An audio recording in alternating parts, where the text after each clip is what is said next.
లోకంలో కొందరు అతి గారాబంగా పెరుగుతారు. దానికి తమ తల్లిదండ్రుల సహకారం కూడా తోడైతే, అలాగే ఆ తల్లిదండ్రులు సమాజంలో ఒక గొప్ప స్థాయిలో ఉండి మంచి పేరు ప్రఖ్యాతలు కలవారైతే, ఆ గారాబమే తమ పిల్లలకు గర్వంగా మారుతుంది. ఈ గర్వం అనేది ఎంత ప్రమాదకరం అంటే, దీని ద్వారా వారు ఇతరులకు బాధ కలిగించడమే కాకుండా తమకు తామే అపకారం చేసుకుంటారు.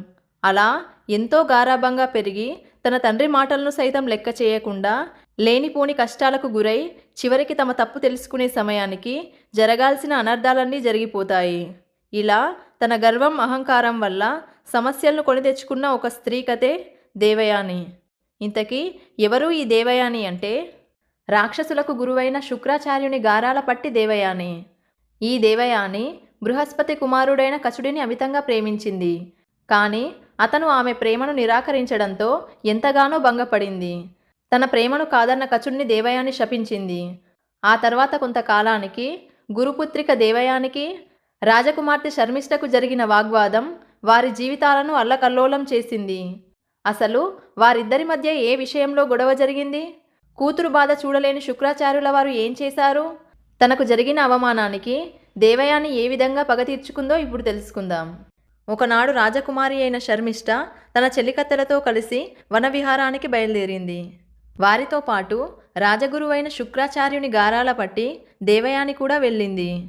కాసేపు వనంలో కాలక్షేపం చేసిన తర్వాత సమీపంలోనే ఉన్న ఒక సరోవరంలో జలక్రీడకై ఉపక్రమించి వారు ధరించిన వస్త్రాలను తీసేసి గట్టుపై పెట్టి ఆనందంగా జలకాలాడడం మొదలుపెట్టారు.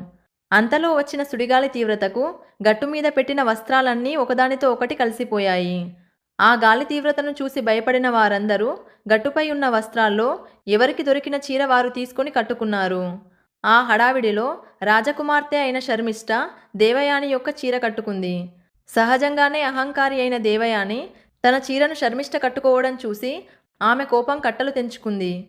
శర్మిష్ట తన చీరను కట్టుకోమని దేవయానికి అందించింది. దాన్ని కనీసం తాకకుండానే అసహ్యించుకొని శర్మిష్టతో కోపంగా ఇలా మాట్లాడింది దేవయాని. బ్రాహ్మణ పుత్రికను నేను, అదీ కాక ఈ రాజ్యానికి గురువైన శుక్రాచార్యుని కుమార్తెను. కనుక నువ్వు నా శిష్య సమానురాలివి. నీవు నాకంటే తక్కువ. ఉచితానుచితాలు మరిచి నువ్వు నీ మైలచీర నన్ను కట్టుకోమంటావా అంటూ ఈసడించుకుంది. దేవయాని మాటలు శర్మిష్టను ఆగ్రహానికి గురిచేశాయి. ఓసి దేవయాని, నేను ఈ రాజ్యానికి రాజైనటువంటి వృషపర్వుడి కుమార్తెను. నా తండ్రి ఆస్థానంలో చేతులు కట్టుకొని పనిచేసుకొని బ్రతికేవాడు నీ తండ్రి. అలాంటిది నువ్వు నా దగ్గర అహంకారాన్ని చూపిస్తున్నావా? పైపెచ్చు నా వంటి రాజకుమార్తె చీర నీకు కట్టుకోవడానికి దొరకడమే నీ అదృష్టం. అలాంటిది